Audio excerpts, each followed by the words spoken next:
Name and job title, please. My name's Neil Wagner, and I'm a semi-retired professional cricket player. Um, I can't believe you didn't flog the book there. You've got a book out. It's called All yeah, Out. Um, I found this is a fascinating read, mate, because I think we're all aware that I've written a fair bit about your career. I followed it quite closely. There were a lot of things in this that I didn't realize. You talk a lot about mental health and your sort of um, your struggles throughout your life. You talk about ADHD and Ritalin and what you did with the pills and all that sort of stuff. Why did you open up so much for this book? Did you feel like you maybe weren't reported on the right way during your career? no, not really. It was actually quite tough to do. I think at the start, I kind of liked the persona I had as a cricket player and what people sort of viewed you like and thought of you as a person, as a player. And you grew up in a way where you just kept things to yourself, bottle Yeah. things up and you try and use that as a strength for to I guess channel in the right direction to be able to just deal with whatever's in front of you. You sort of grew up that sort of way, I guess, and you didn't really want to talk about things when you were younger. You sort of as weakness or worried about is it going to count against you or Mm. in some form of way. As life went on, you start having children. You sort of relax a little bit. You don't really care too much what other people start think about you, I guess, in a big way. But also, I think life has evolved a little bit and changed where, people seem to talk a little bit more about things. And I've sort of spoke about it, I guess, a huge driver within the team was Mike Sandel, our manager, who always harped on about a problem shared is a problem halved. I always sort of kept thinking, nah, I'll just sort of deal with this myself, sort of thing. But um, through various things, I think from the 2019 Cricket World Cup, seeing what the team went through, I obviously wasn't involved at all. But straight after that, we had a test series in Sri Lanka, which I didn't play in, but you could see what a lot of the players went through, and how hard it was to deal with the pressures, the stress, and the results of the game, and trying to park that up. You start having conversations. People started talking. There was one night we went to after a test, which we played against South Africa in Wellington, which we didn't really do too well, and we lost. We went to Brendan McCullum's house, had a barbecue, and sat around a fire, and people started opening up about things. And I sort of realised there was a couple of instances with the team where we got together as a group, and people started, talking about things, and I started realising that this is your family away from your family, and Mm. you spend so much time with each other in hotel rooms and around the ground, and there's always a lot of banter and sort of chat and that. But started realizing how we actually don't know a lot about each other, and there's a lot of things you keep to yourself, sort of thing. But when people started talking, you started realizing that there's other people who've go through similar things or other things. You started feeling that you're not the only one, you're not alone. But also the impact it can have on other players, especially when you feel like I don't want to talk about something. I just want to keep it to myself, and bottling it up is probably not the best thing. Yeah, when you start talking and you get it off your chest, at the start, it didn't feel great. But when you saw the response and what it meant to other people and how they reacted to it and supported you, it felt a lot easier to deal with it, I guess, in a big way. And then I think Lana, my wife, was a big driver and saying you've got a story to tell and you can have, impact in someone's life and their career as well. And when I thought about it, I was like, oh, well, if it makes an impact on one person's life or something like that, I'll be pretty stoked. And I thought, hey, people see you from face value and from what they see on TV and social media and stuff like that, and the whole world is like that. And sometimes it's not the true reflection of what people go on behind the scenes. And I thought it's worth I guess sharing because people had this different persona about you, I guess. I mean, you talk about the sort of Ritalin and ADHD. So talk me through that period of your life then, like when that was sort of starting, and because you would have been what quite young when all that was happening. Yeah, about 15, 16 years old. So obviously at school, I started falling quite behind. I sort of struggled to finish exams. my grades were going down. I was struggling to, I guess, survive. I guess at school, I was about to fail, and I failed a couple of subjects, and I started realizing, gosh, I need to do something. And my head was always heavily focused on cricket. Whenever it came to cricket, it was almost like all anxiety, pressure, stress kind of went away. I didn't really worry about it. Didn't have a fear around anything because you sort of went behind the ears. I sort of thought I was the best, and I thought it was great at what I did with cricket, and that's was my comfort zone and my space where I wanted to be at. I had this massive ambition and drive that I wanted to play international cricket, and I kind of felt like I'm going to make it happen regardless of what I needed to do. That's my path, but and then slowly pushed, I guess, obviously schoolwork and all this other stuff aside. But the stress and anxiety, I remember even doing my first driver's license test, something just went wrong, and I just sort of had a panic and sort of stressed quite quickly, and all of a sudden made mistakes, which, if it was just me somewhere driving, I wouldn't do it. But because someone else was sitting there watching me and it was this test, I just had this massive anxiety that crept in. My hands would get wet, and I just had this mental block that hit right in front of me, and I sort of failed that test, and I sort of felt like, hey, everything outside of cricket, I'm sort of failing, but it was just the anxiety that crept in. And so it got to a point where I had to do exams differently. People had to read it out, the test for me, and I would write the answers and stuff like that. And I felt quite embarrassed about that. I sort of felt like, as a kid growing up with your mates and that, what are they thinking about you and things like that. And then I was told I had to go in Richland, and I didn't want to do it. I sort of saw it as something that's going to interfere with my cricket and me as a person. So I was told you have to take it, like throwing it out the window or doing something else with it, down the drain. And yeah, I sort of was quite stubborn as a kid growing up. I sort of felt like I was going to do it my way and, sort of get through it. And yeah, it's sort of, it wasn't a great time because you're going through all these challenges, but cricket was a nice escape for me, I guess, in a big way. And that's where I sort of felt I could be myself, my own, and I guess get into what I felt comfortable with. So, I mean, it's interesting listening to all this. You went to Affies, right? Which is, well, I won't go through everyone on the list, but FAF, AB, Brevis, so many others. But you talk a lot from your background of coming from a family that was struggling at times. There was, you had a foreclosure of your home, so you're kind of hanging out with the one percenters and the people with the perfect bodies in FAF and AB and everything. And you're this kid with ADHD, you're struggling with that. You've got issues at home and all this sort of stuff. How does that sort of work for you? Those two different worlds, they seem incredibly different. Yeah, my family was awesome about trying to shadow that away from us and not letting that affect us. We sort of knew, what was going on in the obvious, but they sort of kept everything well together, making it, seem it was not the case, I guess, in a way, and making you feel that we had everything in the world. So yeah, kudos to our parents for doing that. I don't know how they did it, but they just kept finding a way of making us feel kind of fitting in and that we had enough. And I was very happy with limited sort of stuff, I guess, in a way. But um, yeah, it was different, especially when you go around Affies and it's quite a sought after school. There's some big expensive cars that drive in there, and people are sort of well sought off, and most of the guys that played with my team, my friends, didn't really struggle. You didn't really know about it, but I guess again, the way it was sort of brought up back then was sort of not to talk about something or complain of something. If you did, you get taken the mickey out of, or be some banter or chat around it, and that's almost kind of be the worst. And it was all good fun and laughter, but sometimes it could cut deep, and it wasn't really the way things were just done differently back then. And yeah, so I sort of never really let it sort of influence me. I sort of faked it to make it, I guess, in a way.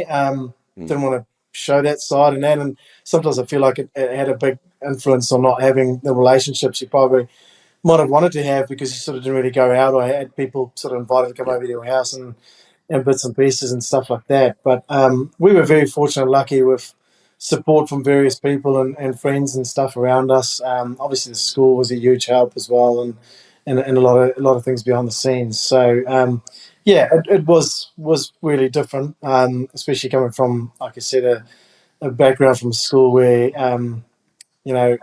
Pretoria North was sort of majority of people was, sort of happy with, the least. It wasn't really about the flashy Yeah. shoes or stuff like that. You sort of just gone on with what you had. You talk about in the book this moment with Faf du Plessis and the fines meeting. Can you talk us through what happened there?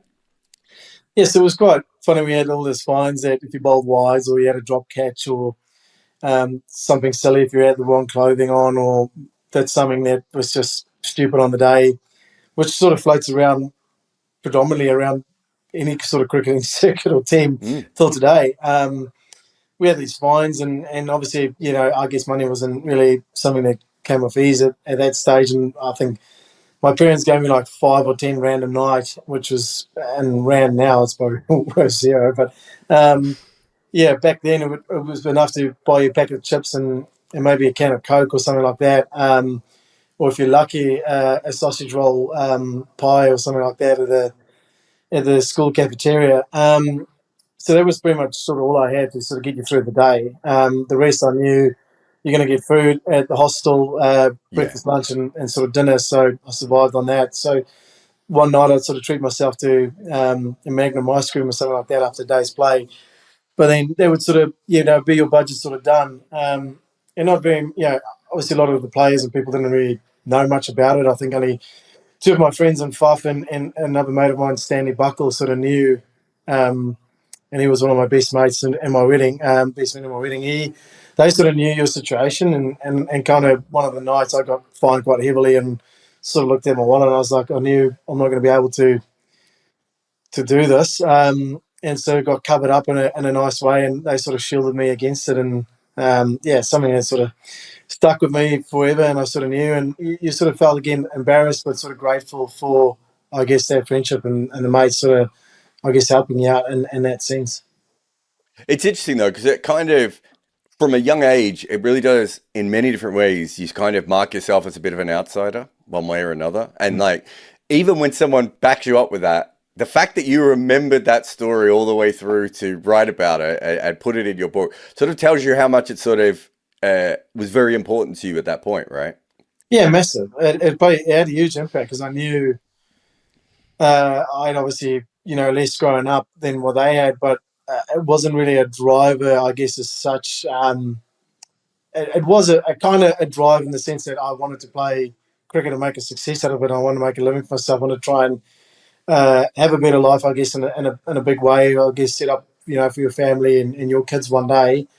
Um, but yeah, I think what they did was sort of encourage me to try and just be a good person, I guess, in a sense, and do be like what they did. And I sort of you sort of grew up watching Fuff and AB and admire them and wanted to be like them. So those are good sort of role models, sort of things that they sort of added to it. But yeah, I guess in a big way, you sort of look at it and go, my mum still dropped me off in this little tiny car at Titans Mm. cricket practices and to games, and you sort of felt embarrassed. Like, I mean, as a school kid, you sort of said to your parents, drop me off in the corner of the street and I'll sort of walk. And I think kids do it even if they have flashy cars and that, it's sort of the norm. But for me, it was sort of the fact that I knew people knew that, hey, your parents are still driving you to the game and you're 20 something or 21 years old. You sort of feel a little bit embarrassed by it, sort of walking your kit bag around and there you went. But I think I was lucky. I grew up in South Africa. There's a lot of other players who was in that same sort of boat as well, doing that. There was a lot of sort of less fortunate players that had less. That I didn't feel like I was the only one in a big way. But I Mm. sort of looked at it, and there was all these sort of Titans players who were in big contracts, driving nice cars, driving in, and you sort of looked at it, and I sort of went, "Oh yeah, I'm going to keep working hard. One day I'll be able to do that. One day I'll be there, and um, yeah, I'm gonna do that one day." And it sort of was part of the motivation, part of the drive, where you went and said, "Yeah, I looked up to those guys and said, hey, if I keep working hard, then that could be me one day," And yeah, sort of stuck to it and wanting to achieve that goal and everything like that moment from with Fuff shielding of the fines and getting dropped off in the corner and your mum sitting there waiting for you at the game to pick you up and drive you home. All these things were little things that added, I guess, to the motivation to Mm. work bloody hard and do what you did to want to make a success out of it, to to look back and say, hey, I've sort of made it and I don't need to. I can drive myself and hopefully buy your own car and do your sort of own way. And yeah, I had to pack up my suitcase and my bag and move across the world to do it, which was a big, brave step, I guess, at the time. But all those little things, I guess, added to it where it made it easier to jump on the plane and and say, hey, I'm going to go across the world to try and chase this dream and try and try and make something happen and make something with your life. It feels like you were in a bit of a rush around that time. So, you weren't picked for the under 19 team. You talked about quotas quite a bit when you were, first leaving South Africa. It's interesting. You've had a bit of a journey on quotas, like reading, the book. You sort of come at them from a different perspective now than you had before. But it wasn't just about the quotas, right? Like you were at a team that had Dale Steyn, Morné Monkel, and Andre Nel as well. It felt like you were in a rush, and everywhere you kind of looked, there was a hurdle in front of you. Is that how you felt at that age? Yeah, massively, definitely. I looked at him and I was still again wet behind the ears. You think, hey, you can do what they did. Mm. You feel like, hey, if you get the opportunity, you can show that you can do the same role or be similar or something like that. But you quickly started realizing when you're around these guys and played with them that, goodness, you're around some serious talent and there's some serious depth. And even the players who were, like I said, seen as quotas was unfair because, gosh, they were exceptional bowlers. I think Alfonso Thomas was one of the best bowlers I was Yeah. around. Like the quality of the guy, like seriously talented bowler, and could easily have played way more cricket, I guess, for South Africa. But because of the talent that was around, it was a pretty tough place to crack into. And it was frustrating because, yeah, the quota system thing was thrown around a lot. It was something that was there. But like I said, with the talent that was around, even with that, it was extremely hard to break into the team. So I sort of felt that I'm going to have to move somewhere or do something to get a crack. But the frustrating thing for me was not having the honest truth. Even when I was sort of promised a contract and sort of trying to keep me there with words and said, no, we promised we're going to sign you, we're going to sign you. When it came to it, I sort of felt like there was a bit of fakeness in the sense of like, we can't sign you because of the talent that's around and X, Y, and Z. And then two other players were signed that I personally knew did less than what I did. One bowled faster, and the other one was obviously a player of colour. And I sort of felt quite let down by that. I sort of felt frustrated because I felt I did everything I needed to. I sort of was leading wicket take. I did well. I took wickets. I did everything I could. If this is not going to be good enough, then um, there's physically nothing else I can do that's going to be better or good enough. Then I might have to look to move somewhere else. And originally I thought of moving within South Africa and try Mm. to go Cobras or somewhere else, and nothing opened up. The sort of door just didn't really open, and that's where England became a possibility to go over there, play club cricket, and chase, I guess, the Colpack deal, the Colpack route, and obviously look at county cricket because I was potentially obviously looking as a kid, and I knew mates of mine like Fuff played county cricket at the time, and um, county cricket was seen as the next best thing. You're getting paid good money, but that's the closest you're going to get to Test cricket. So hey, if I'm not going to You were play, offered you were offered a 2-year contract to Sussex, if yeah, I'm right, yeah, and at the same time you're offered a 6 months contract in Otago, yeah, I think Hampshire was showing interest as well to go play Hampshire. there because Yep. I played a trial game against Hampshire and had a training at Old Trafford with the Hampshire team. When I was there, I remember walking into the team and Dimitri Mascarenas was there, and I think Michael Carberry. It was Carberry. Yeah. Yeah. It was a pretty awesome guy. Made me feel welcome. Bowled to them in the nets, and yeah, had sort of quite a good feeling. And I sort of instantly thought, hey, maybe this is the route. Maybe this is where you're going to end up and you're just going to become a county player.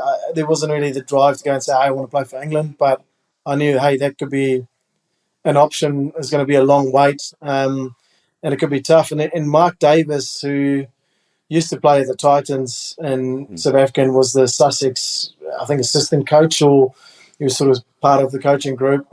He sat down and said, hey, we can offer you a 2-year contract, and it's a pretty nice contract. But he said, mate, if I was you, I'd really strongly look into this New Zealand deal. And at this stage, because Mike Easton already rang me up and said to me, "Hey, uh, we know you've got a contract or a couple of offers with County Cricket Online, but just give us a couple of days just to get something together for you."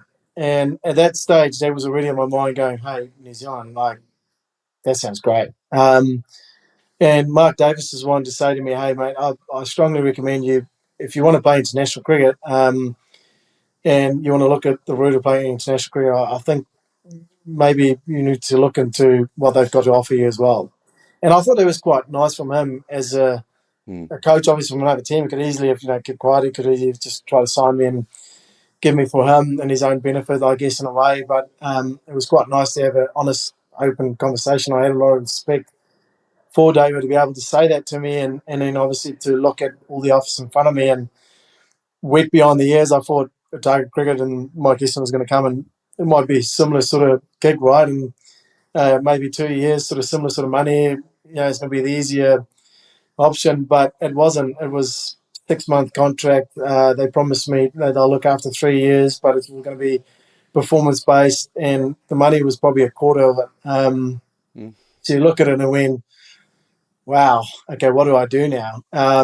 So I went away for a couple of days, and all this time, everything just leaned towards New Zealand. The money wasn't the big drive because it wasn't something I had anyway, so it already looked like a big yeah. number for me anyway because I had literally $0 in my pockets. So for me, it was a bonus regardless. But the ideal world for me was, hey, I could go play in New Zealand. I already had this huge respect and love for New Zealand. As a kid growing up in South Africa, you watch the All Blacks with so much interest, and there's so much that resonates with the two countries that it already had that drive that I wanted to explore that route. It was sort of in the back of my mind going through. And then when Mike Easton rang me up and he said, "Hey, this is a deal and we want to try and help you to try and qualify to play for New Zealand," I was just like, "Tick, that's me. Where can I sign?" And so I went back to Dave. I said, "Mate, this is what I'm doing." He was yeah, extremely supportive and amazing around it.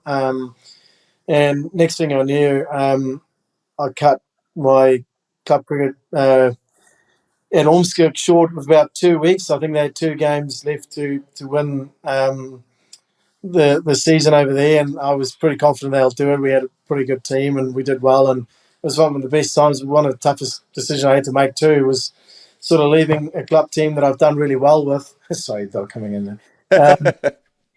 Um, I knew they sort of rely on you to try and do something. I had an amazing Mm. time there, but also knew that it was club cricket, it was awesome, but I want to try and go to the next venture, and this is it. And the push was quite heavily to get on the plane as quick as possible, and I also knew that I had to go to South Africa, see my family, and pack my bags up. And it's a big shift to all of a sudden immigrate and leave in a suitcase and go to New Zealand. And so I had a couple of days in Pretoria with my family, and get all my ducks in a row, and off on a plane I went, and never looked back ever since. It's a really fascinating thing because you didn't have any money, the bigger offer didn't do anything. Whereas there was a lot of guys who were probably a little bit older than you and a little bit more experienced who, when they get the New Zealand offer and they get the English offer, they can't help but like maybe I'll play for England, but if I play 10 years of county cricket, I'm going to earn this much.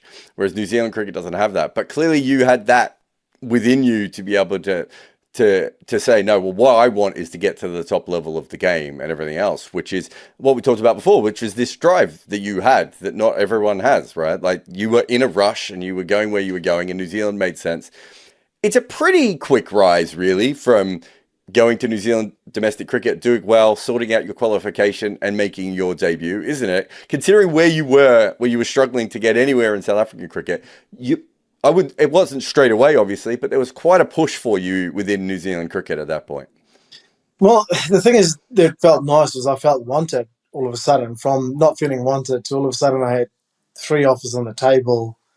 You sort of felt like, okay, cool, maybe I am good enough, and there is some interest. And so I jumped on the plane, came to New Zealand, and obviously knew the way I played in South Africa was just the way you play, and came over here and gave it everything. I knew I was going to do whatever it takes. It's a big move. It's a big risk, and there's no turning back here. Because if I fail in this first 2 or 3 years in New Zealand, try going back to South Africa to sign something up, it's not going to happen. So, and I, hopefully if we get lucky, go back to England and something goes there. But if I don't achieve this or make this work now, then it's a big gamble. And I knew the risk with it. And so that came out, and everything in the way I played and what I did, I knew I'm going to have to be aggressive. I'm going to have to, throw all my cards on the table and show, I guess, what I'm about. And yeah, lucky it went well. I did well and performed well,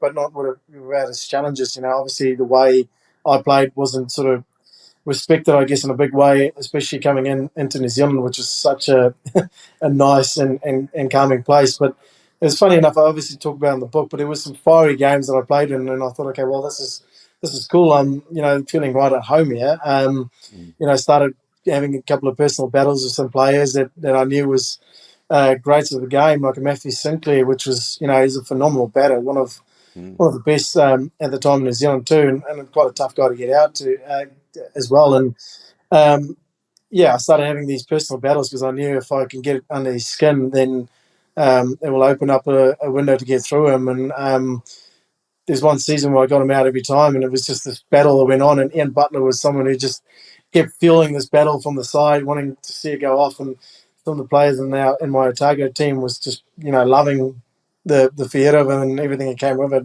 Sort of on the plane coming up was, hey, what are you going to say to Skippy in this game? Or what's going to happen here with Matthew Sinclair? And it was sort of good little banters and good little fun, and I enjoyed that battle wholeheartedly, and it was something I had a lot of fun with, and it was something also to try and shy away the anxiety and the fear of failure. And if get back to how you struggle at school, it was my safe place where I sort of felt like I was good enough that if something happened and you were scared of getting that block or that worry of failing, that was the natural way for me to get stuck in it, to just go hard and find a way. And yeah, so that when sort of obviously qualified to play for New Zealand, you sort of felt like people sort of didn't really know who you were, and had to get to know you first. Where all these guys came from a background like I did in South Africa, where they played age group cricket together, they played cup cricket mm. together, they played school cricket together, they played district cricket together. So they grew up literally from 9, 10 years old playing cricket together, and some of their best mates. Here you are coming in the change room. You just had a crack with the guy who's his mate a week or two ago, and they don't know you, don't know anything about you, don't know who you are, where you come from. You've just sort of burst out of nowhere on the scene, and it had its challenges for sure. You you do come through and you play. What's the emotional release like when you've made this decision, which might not make you as much money? You've taken yourself probably further away from your family. As it's not as easy to fly from New Zealand to South Africa as it is from England to South Africa. I'll put it that way. You are more isolated. What's it like when that works and you get picked for New Zealand?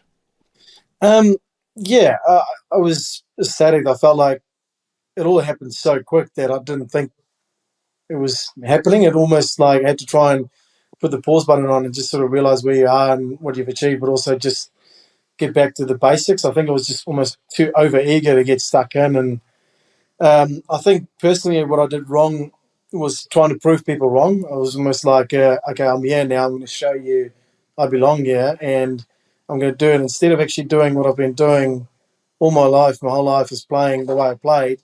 Yeah, so I feel when I started, you tried too hard to impress and to Mm, prove and show, okay, I've made it now. I'm stoked, but now I want to prove people wrong and show that I belong here, and this is my chance to show sort of what I got, instead of actually being a little bit more mature about it and actually, go, okay, well, I've made it now, to a little step further into, being selected.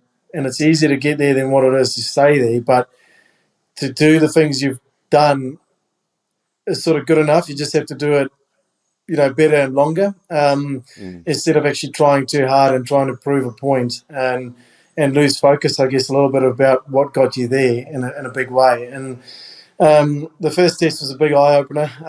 You realise, cheapest we were far behind in Test cricket within New Zealand. The team was in a weird state, so it wasn't really what I expected when I came into the group. And I spent a lot of time, obviously, carrying drinks with the South African team and being around that change room and having done 12-man duties. Is, you still see with younger guys now that sort of fringes of first class teams that come and help out. In the test team doing 12-man fielding and running the drinks. Having spent quite a lot of time with the South African change room, I was like, wow, this is the complete opposite with the New Zealand change room. It is very, very different, and I didn't expect it kind of to be that way. And quickly, you fell in the trap where you're sort of a product of the environment, I guess, in a big way. When you're around things that um, you become like that too. You become selfish. You start thinking about your own backyard because you kind of knew, hey, if you don't perform, yeah, you're going to get dropped. And I remember in my first tour getting there was a lot of uncertainty around players selection.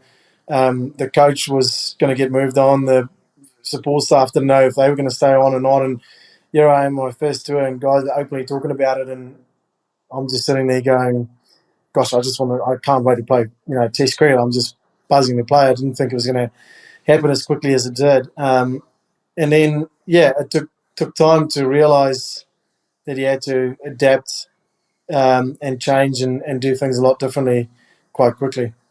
Ross Taylor couldn't see at night or when the clouds were in. Eventually, he had to see an eye specialist who would fix his eyesight. In the 2 years before the change, he still averaged more than 50 in international cricket. The top level of batting talent can basically see in the dark. That is who we are talking about in our new book, The Art of Batting. Head over and order your copy today.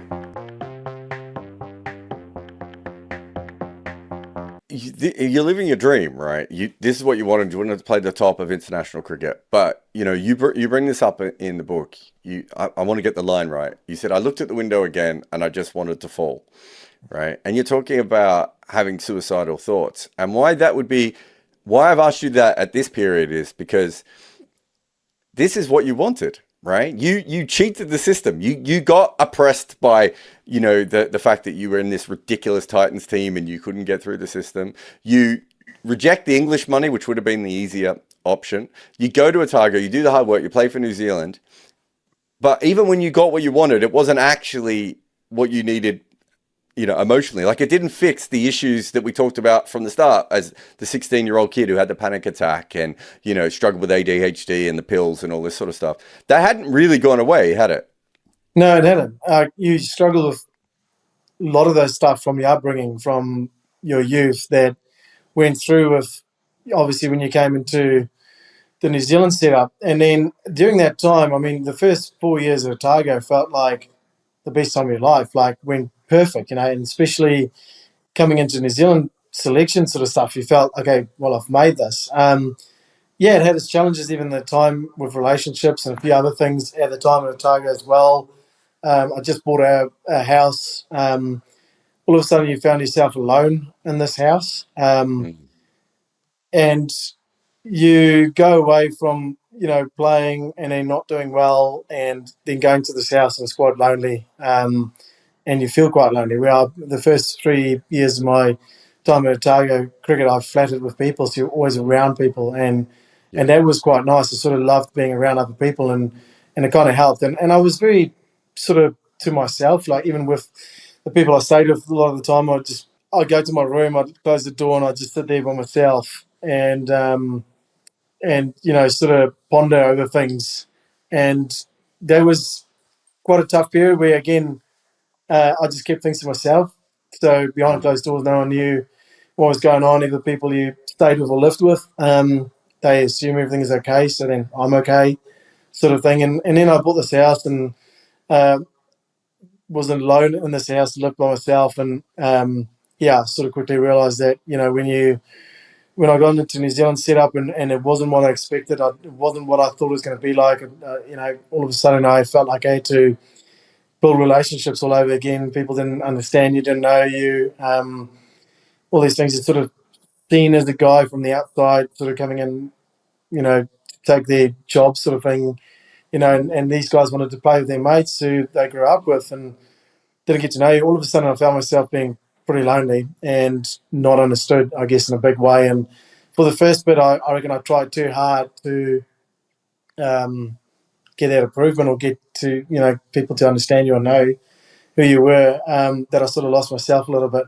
And um, the Kiwi banter is different as well to South African banter. Quite quickly realised that as well, and sort of took things personally, which wasn't meant to be taken personally. It was just the way I took it at the time, and it was just banter. And at the stage when you don't think clearly and you're in a bit of a spiral, and you're in a bad space, and all of a sudden I'm very far away from your family in different time zones. Things were different back then too. You didn't have the technology you had today of just jumping Yeah. onto video calls and Zoom calls, and it's easy to talk to, and felt quite lonely quite quickly. And I started doubting and second guessing everything I did. I started thinking, geez, did I do the right thing? Was it the right move? Relationships have gone pear shaped on every form. There's a lot of things that I started doubting. Hey, maybe this is why I didn't make it in South Africa. Maybe I'm not good enough. Maybe I'm not, a good person. Like, people just don't get you. So maybe I'm just better off just being alone or being on your own or being by yourself. And so I come back from training and I just go to my room and close the door and sort of spend time in my own room and trying to be busy. And that was the worst thing to do, rather than actually just going down by the pool or the hotel restaurant and sit around with everyone else. I end up spending it behind closed doors in my hotel room, and that becomes a very lonely environment. The walls start creeping in quite quickly.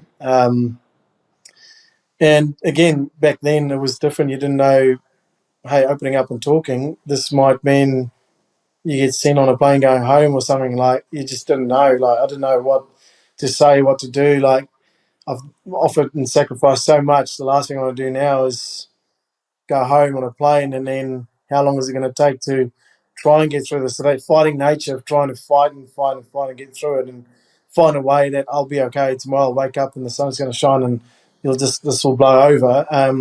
That was sort of the mentality I had, and it wasn't the best way of addressing it and tackling it till the point where you really got to a point where you sort of look at the window and said, "Oh, it's just going to be better if I just jump. Like, I just want to get this over with. I'm done. Like, I've tried everything from as a kid growing up, like, to try and prove that you can do this, and it's just been enough. Like, I can't take this anymore." And that's where you just look out and go, I just don't want to do this anymore. I don't want to be here.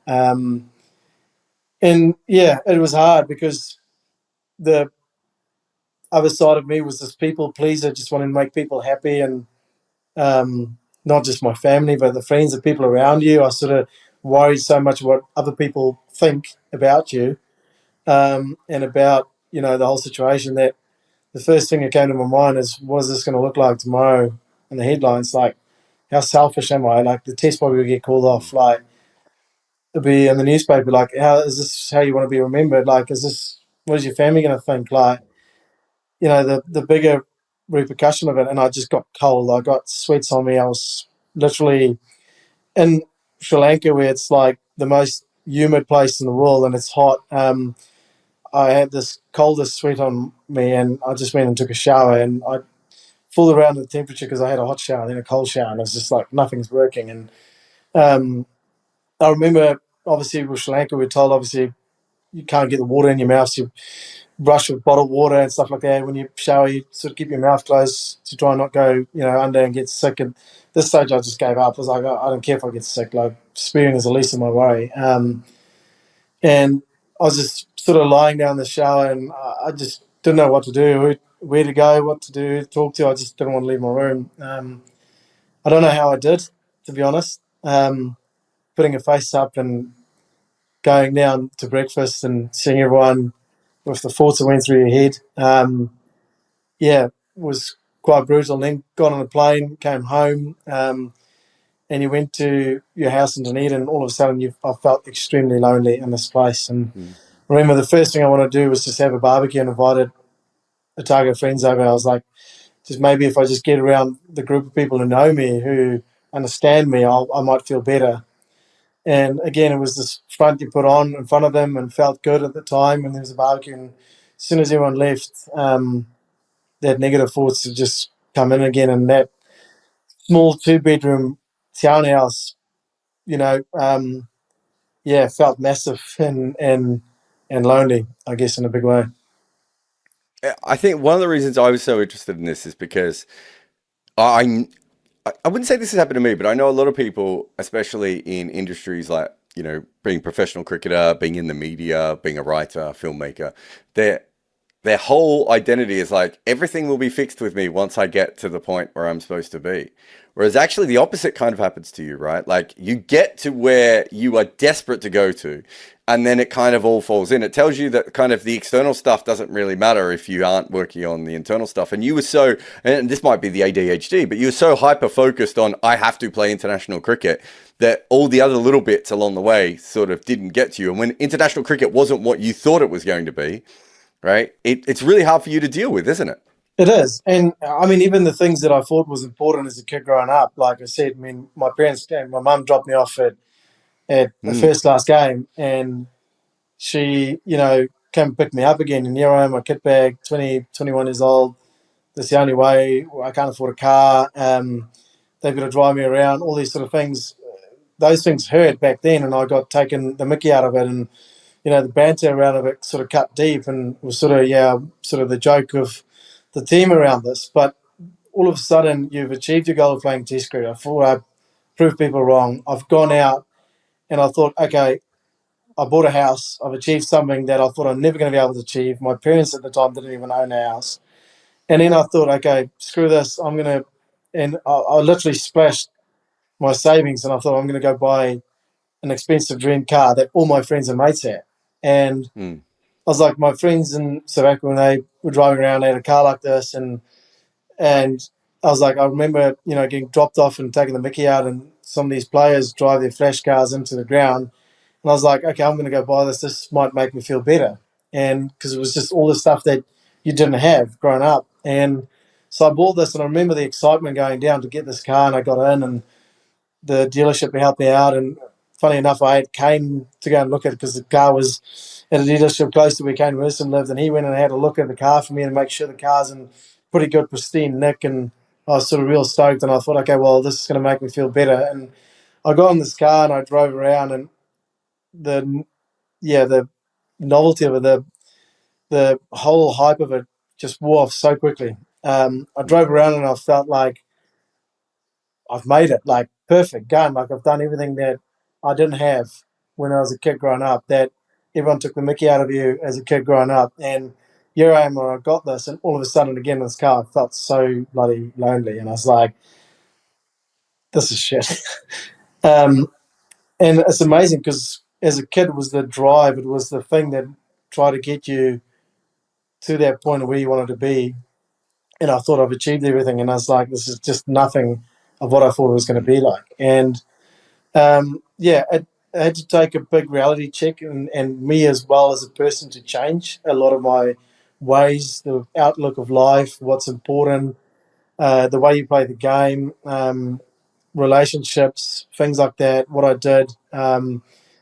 Yeah, I had to do a lot of soul searching with that, and that's where obviously Lana, my wife, was a big driver behind this because the friendship that we had and the talks we had, I felt like it was the only person I could actually sit down with, talk about everything, and be open and honest with because she's not a selector, she's not on my team, she's not a Mm.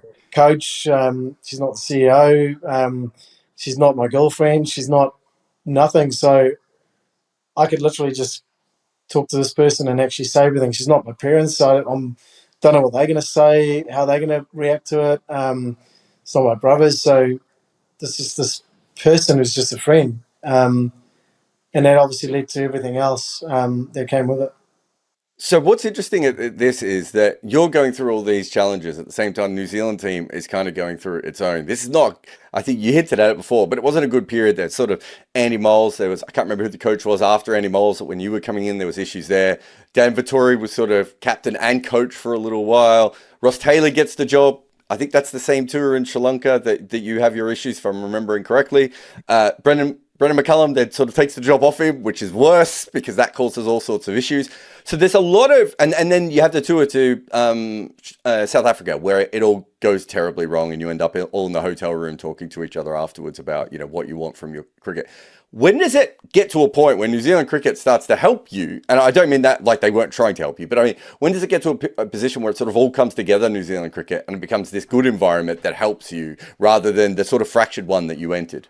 Well, that's the thing. Like when you're young, and like I said, you're a product of your environment a little bit. And at the start, from my first test to till obviously Brendan comes to the team was not what I expected an international team to Mm, be like, or New Zealand team to be like, and it was tough. And some of the stuff that happened or we went around was team orientated stuff, but because you're in this downward spiral and you're sort of not in a great space, and you didn't really feel like you had any sort of relationship or friendship within the team that you can actually talk about these things. A lot of the time when you get to things and it was all team related stuff that people were talking about, um, I was in this bad space thinking people are talking about me, or the mm, conversations about me, or why is things the way it is. And the team was in a very weird and sort of selfish or cliquey, I guess, period. And yeah, things had to change and had to give, and then all of a sudden you started hearing conversations about what's going on and around the team and what the team and the group was feeling like. And then sort of realized, okay, this is going on as well. And it was pretty tough to sort of, I guess, be around, and you sort of wanted to give your 2 cents worth, but also didn't want to. And so all I did was sort of just try to keep to myself, my own, and worry about what I needed to do to stay there, or, I guess, play cricket for New Zealand. And it wasn't until obviously that whole captaincy change, and Mike Sandel was a huge driver of Mike Hesson and Brendan McCullum around that things needed to change and how we wanted to be as a group, leading forwards. And obviously the bowled out for 45 in Cape Town sort of helped, because we end up in a change room, and then also in a team room in Brendan McCullum's room as well, where a lot of serious open conversations sort of started happening. And yeah, I mean, going forwards, it became the opposite. It became a second nature that everything we did was for the team and for the individuals around you, not for yourself.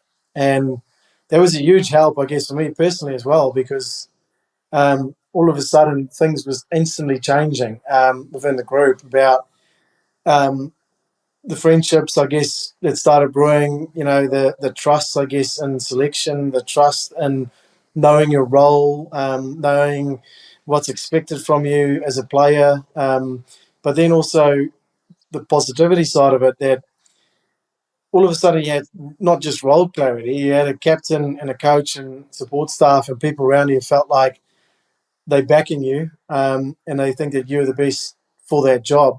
And all of a sudden I mm, started feeling a lot more confident within myself, I guess, around the group, but kind of felt like, okay, this is a little bit better. This is where you can be yourself at now, and stuff like that, and sort of grow with this. And instantly, it was literally within a flash, a lot of things changed within the group, where you could see that people try to achieve a ultimate goal together, and there wasn't this thing about I need to perform now, because if I don't mm. perform a game or two, I'm going to get dropped. And that quickly changed, and then all of a sudden, it's like I said, you started having a lot more fun, even though you weren't playing. You sort of felt like you sat around the table and the conversation sort of changed, and a lot of things, a lot of ways. You started feeling like people were getting to know you a little bit better.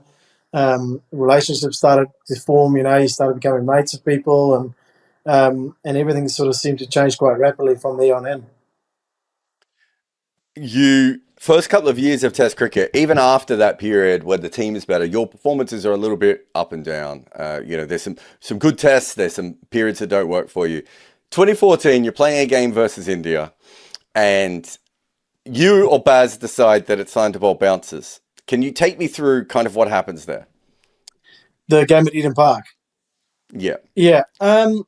Yeah, roughly remember, because I mean, obviously, short ball is something that was always a tactic that I used, and I used to. to bowl it quite a lot. Never as much as I did later on down my career, but it's something I knew was a bit of a weapon, either to get a wicket or there was a big period in my career trying to find your role with becoming, I was a swing bowler, and all of a sudden you get the ball, uh, you're not opening anymore. As Tim and Trent is opening, you're getting a ball that's not swinging when you're starting to bowl. It's a bit of a change, and with my angle obviously being left arm going over, if it's not swinging, Mm, it becomes quite, if you, any width, it's sort of easier pickings for a batter. So it became a thing where I bowled a lot around the wicket at the start of my career, to try and obviously neglect that and change it and trying to bowl a ball that sort of leaves the batter from around the wicket. And that became a bit of a strength. But then obviously there's enough footage around people, they try and see what you do and they sort of try and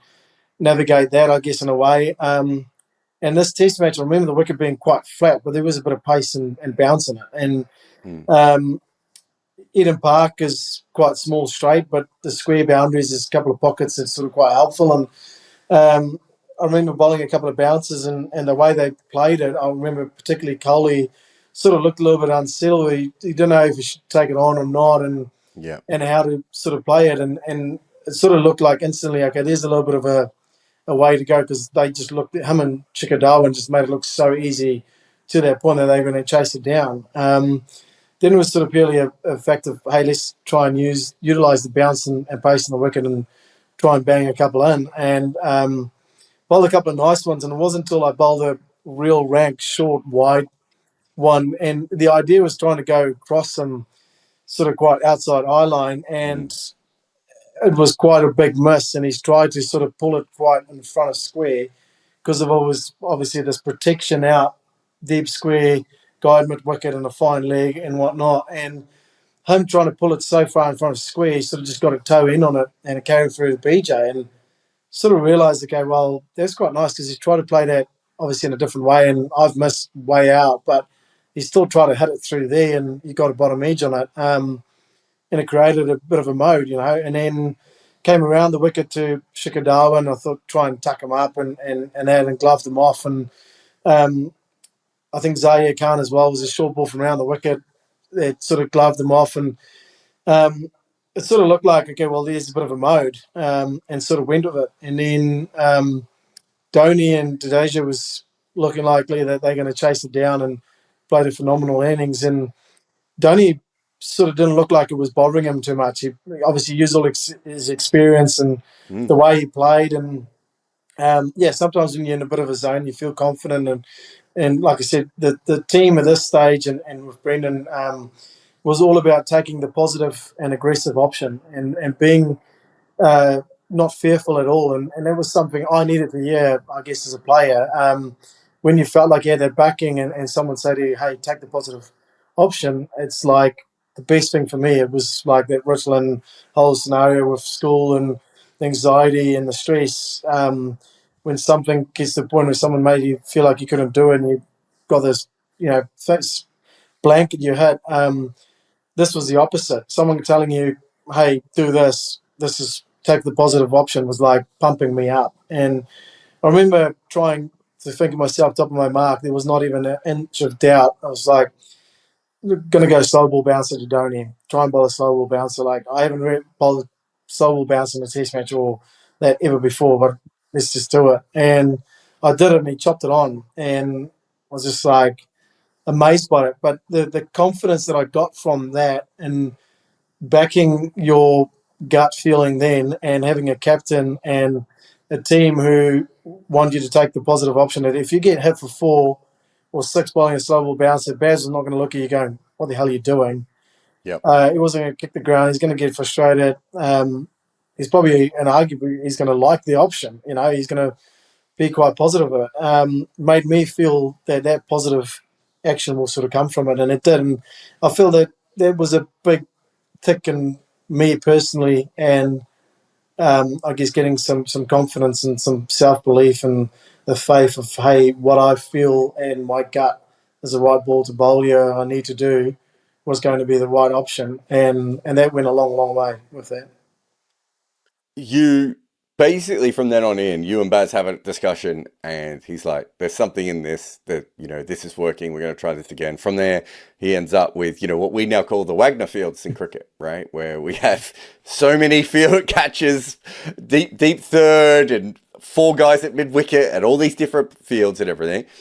When I did my big video on you, I don't know if you've seen it, but when I did the big video on you, I was told by a lot of people who are close to you that you didn't like being thought of as the bouncer bowler, right?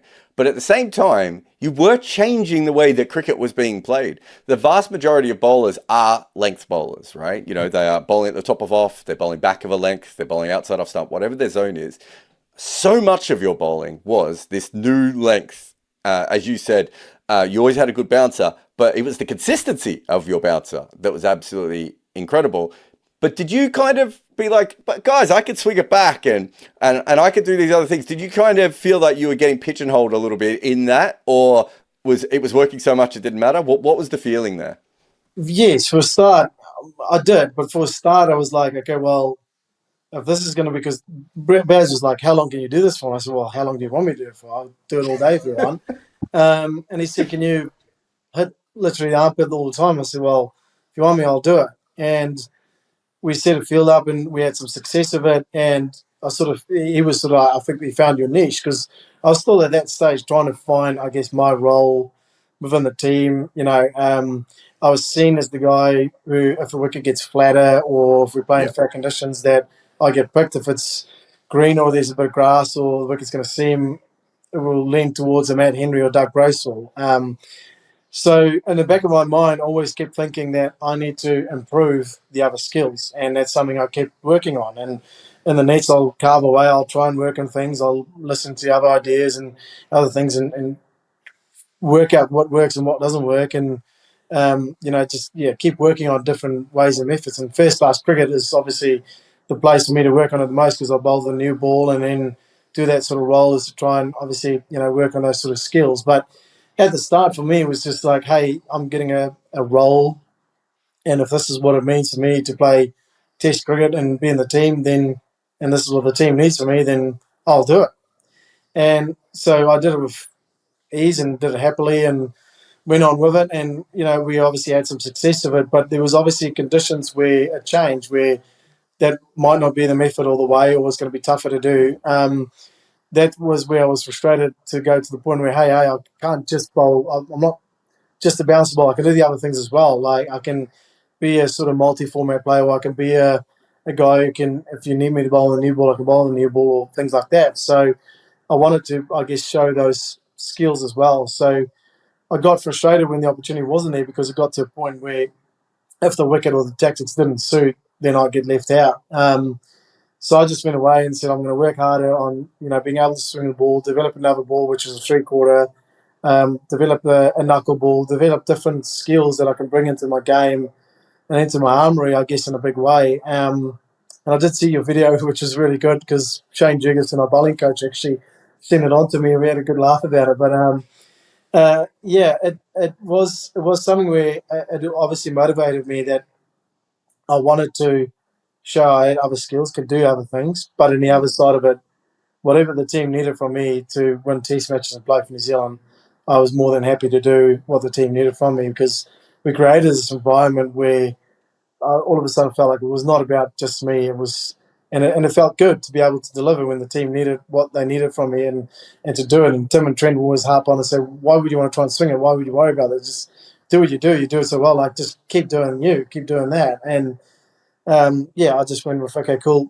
I'll do it. But then I sort of felt like there was times where it got carried away. I was sort of held back till the 30th over, until there was just Yeah. no swing or nothing on offer. And it was just like, okay, yeah, you go, you're going to bowl 10, 12 overs of bounces now straight away. And I was happy to do it, but I still wanted to try and trust my gut feeling and I guess, my inkling of fast bowling, of what sort of needed when and how. But on the other side of it, I wanted to make the captain obviously happy with what we expect and what was needed, what was my role, and trying to do it to the best of my ability. So what I find interesting as well is that, it's easy to get carried away with the bounces, which I think is probably the thing that I first noticed. I think me and Sid Monga both wrote about it quite early on, and we talked about it quite early on. But it's also the length of spells that you were bowling. So generally, if you bring a bowler on to bowl bounces, they bowl a 4 over spell, right? You know, maybe 3, maybe 5, but it's somewhere around that period. Mate, you were bowling 10 and 12 over spells doing this. Like the what that takes out of your body, you shouldn't really have been able to do that. Is that just fitness? Is that just, bloody mindedness? Where does that come in? Bit of everything, bit of stupidity as well. No, it's yeah. To be honest, I'm paying for it now, and I'm probably going to pay for it the rest of my life. But um, yeah, I don't regret it 1 second. Yeah, when I started doing it, I had results within first 3 or 4 overs. People tried to take it on, and I got a wicket, and then got another wicket, and then once obviously word sort of got out that this is what you do, it got to a point where people just tried to duck it and leave it, and not go anywhere, I guess, in a way. And then I knew I had to do it for a longer period. I had to do it for 10 or 12 overs to be able to get, someone to sort of give in and play a shot and try and get something out of them to try and get a Mm, wicket. But also what I realised was if I did longer spells, it gave Tim and Trent bigger rest. I guess it got to a point that if the ball did come back into shape or it did swing again, that it will make them effective. And the same with Mitchell Santner and Colin de Grandin from the other end. So it became a thing where I knew that was my role to make the partnership bowling, I guess, effective in a big way. And with that, Chris Donaldson, our trainer, was exceptional. Him and Adam Ken sat down and said, "Hey, if this is going to way you play, like you have to be really fit and strong, and we have to look at your diet, we have to look at everything you do." mm, And I took on board of it. Well, did some like ridiculous running sessions and gym session that to make your body strong to be able to do it. And at the start, I hated it, but you sort of reward from it, and what it helped me sort of do, and how quickly I can recover, and how quickly I can do it the next day again. That became just your bread and butter. It became your second nature. That you just went to the gym and felt easier because you knew the reward you're going to get from it. So it just became just you, I guess, as a player. But yeah, I was always Shane Jurgensen and all the other guys can tell you how much it was always in the nets, obviously bowling, trying to work on other skills and doing other things to try and go, hey, look at me, I swung everyone back in and sort of hit someone on the pad or bowled someone for the gate, sort of had a good laugh and said, yeah, I can do that too, just remember that. And it was sort of a bit of a laughing joke going around. But I always said, hey, at that stage in my life, I sort of found myself, I found my role, I found a love within the team, you found massive relationships with friends and people within the team, and I was just more than happy to be able to do that and enjoy every minute doing it. One other thing that I remember so much from your career is I don't think I've ever seen a bowler be as active with the pitch as you are. I mean, I was lucky enough, especially towards the end of your career, to commentate a lot of your tests. The amount of times you had the hammer or the mallet out there smashing the wicket. What was it about your landing that meant, or did you not trust groundsmen, or what was it that meant that you had to be so active with the footmarks compared to most bowlers who most bowlers kind of lean towards the footmarks and then call a curator on, whereas you're just like, no, you're not doing it right. I'm going to have to fix this for you. The worst, well, I always feel if you want something done, you got to do it yourself. But yeah, the worst thing is I've got the smallest feet in the world, probably. I've got a size 9. And That's not a normal fast bowler's foot, is it? no, so everyone else has got pretty big feet. I think the closest around is probably size 11. So everyone else got big feet landing in there. Trent's size 11 or something. He lands quite differently, like a little bit more behind, almost toes the line. And so he makes a hole where my foot sort of lands in. And then there's other guys coming over around the wicket. And I try to use the crease quite a lot with Mm, changing the angle. So I come wider of the crease, come closer to the crease.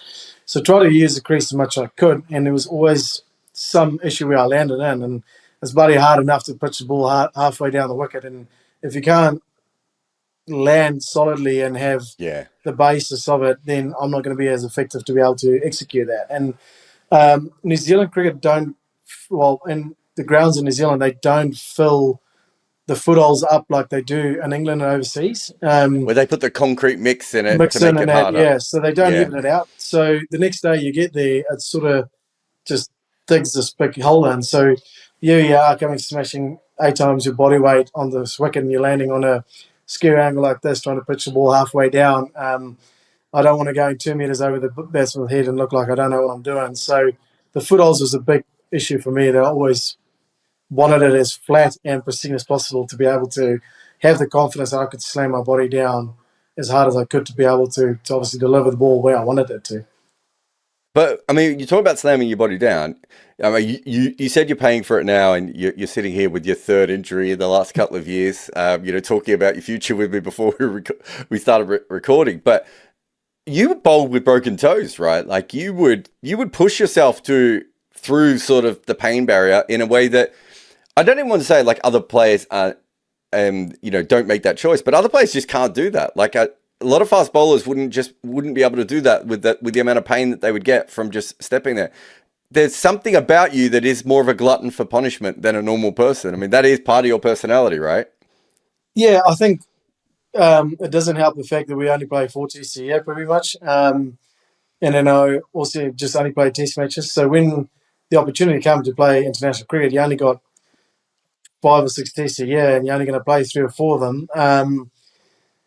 You're very limited opportunities as well. Mm. Number one, so you knew this is the only chance you're going to play. I wasn't going to bloody sit on the side and watch anyone else do it. But then the other side of it, I would never. I hated the fact that if I get injured, I knew what it was like when you go a bowler down and you have to bowl some more overs here and you have to do more work, and it's going to be quite tiring. And if there's another test match or something else leading in the summer, it's going to make it harder for the other guys because their workload is just spiking up massively. So for me, I always thought that, hey, whichever way, I always looked at Richard McCaw played with a broken foot in the Rugby World Cup, and I think it was Andre Jabbar. And I was a kid growing up, '95 World Cup, I think played with a broken hand. I always looked at him and went, how has he done that? Like, that's amazing. I always Mm. thought to myself that, hey, if there's these guys that had these, were so passionate about playing and representing the country and they could push for that pain barrier. And Rob Walter, now the current coach, when I played in Bangladesh, he always harped on about how far you can push your body. You'd be surprised about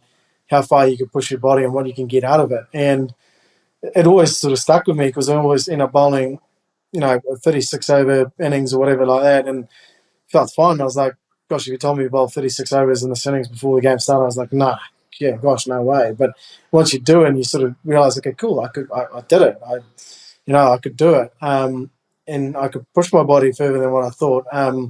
It just went to the point of how far can I push it? Like, how far can I keep Mm. going? And 2 broken toes wasn't going to stop me to try and get to a World Test Championship final and to try and get number one world ranking, especially from, again, everything we mentioned in this podcast from the start, where I've come from, to what you've went through, to what you've done now, where you've come, what the team went through from where I started, the group, the Mm. environment it's been, to where it's now.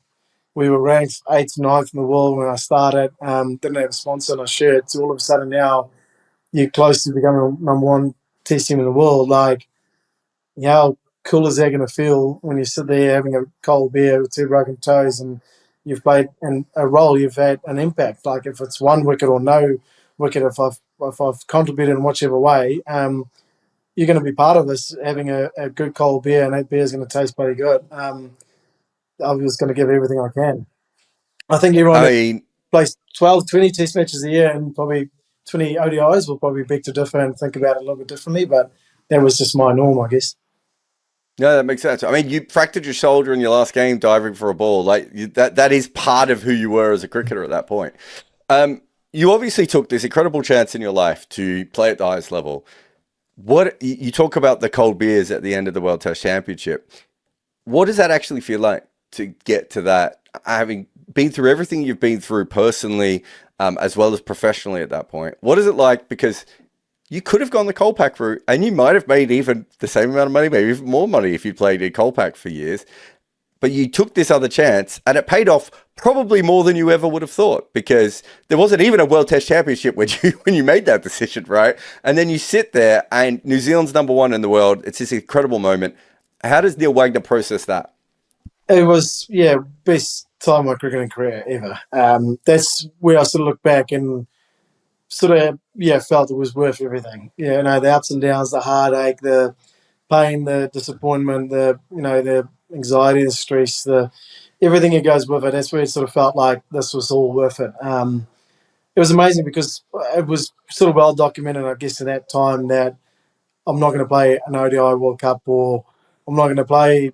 And I always wanted to play in a World Cup. I always wanted to win a World Cup. Like that's Mm. kind of the dream, you know.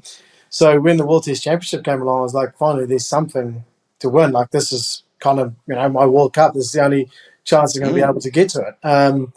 And so for me, it was going to be everything. I'm going to throw everything at it I can to try and make this happen, because that's probably the only chance, maybe with bar one more cycle after that, where you can be able to, you know, get a dip at winning, I guess that. And so, yeah, to be able to achieve that and being number one in the world and winning a world event was extremely surreal. It was one of the best nights, celebrating with your best mates. Knowing, you know, a lot of those guys who were in that change room were there in 2012. They knew what it was like. They part of that whole journey. They knew where we've come from and what we were able to achieve, and create an environment where anyone can come in, be themselves, openly talk about anything they go through, any sort of struggle, and feel like it's 100% normal. And also just to come in and express himself and play the brand of cricket we've tried to create through the years. It felt extremely satisfying. It was the best moment ever. Like I said, the best beers I ever tasted. The big damper was 2 weeks in isolation after that, because it was COVID. That definitely put Mm. a big damper on things. But it was, it was definitely, it felt like, you know, the best time of your cricketing career, and it will forever, I guess, be the best moment in my career. I won't go through everything that we've talked about because I've taken up a lot of your time in this podcast already. But you've talked a lot about being an outsider and feeling like you needed to belong, and trying to get in and feeling alone and all these sorts of things. When in your career does that change? When do you just feel like the person that you are today? Um, yeah, I want to say, thinking back, like that India Test match, you know, not because of the results or because I thought we've done well. Things started changing there. It changed the season after that. I think it went to England, to the UK. I didn't play a game, but the way you sort of get made to feel part of the group, that being 12 men is sort of, you know, still a really important job. Like you're servicing the lads, helping out. Um, and then I think it wasn't until sort of the Zimbabwe South Africa tour, like after, I think it's when Kane Williamson just sort of took over as well. Sort of that tour, you know, you're sort of around family and friends, because you're sort of playing in, obviously in South Africa and stuff like that, but also the relationships you've now formed with sort of guys in the team, things like that. You sort of know your role. The team is in a pretty good space, and things like that. That's where everything sort of got to a point where I feel at home and I feel confident about where I'm at, about what I need to do, about what's expected from you. I guess people know me now as a person, as a friend, as a mate, and that's where sort of things just, you sort of just wish you were there in 2012. That's but then again, I probably wouldn't be able to be where I was and appreciate life and the things the way you did if I didn't go through what I did in 2012 and the earlier stages of your career as a kid growing up. And if I stayed in South Africa, gosh knows where I would have ended up. I wouldn't be where I am today. That's 100% sure. But something had to push me to come to these shores to learn and to change, to adapt, to be, like I said, as well, also well documented, to become the husband, the father, the player, the person I am today. Like it all sort of shaped and molded you to be that, and you have to go through those things to, I guess, be able to deal with what comes in life, and to be able to handle, I guess, your retirement and other things in the way you did. Like all those things sort of play, I guess, a big role in having to deal with other setbacks and other disappointments and other things. That comes your way, and also to, I guess, maybe potentially life after cricket, and how you approach that, and go into the next phase to deal with obviously what gets thrown at you in that sort of way. So yeah, you look back at it now that it's all part of the learning curve and part of molding you as a person. But yeah, back then you sort of stuck in what's in front of you. But now you look back and you go, it's all been bloody worth it, because it sort of played a big role. Like, there's a lot of things I wish I would have done differently, and a lot of things I wish I could have achieved more. I feel like I'm sort of didn't get close to what I wanted to achieve or set out, as a cricketer. But I look back and I say, if you offered me, on a piece of paper that this is what you're going to have in your inner career, I would have happily closed my eyes and sign on the dotted line. Thank you very much for being on the podcast. Thank you, mate. Appreciate it.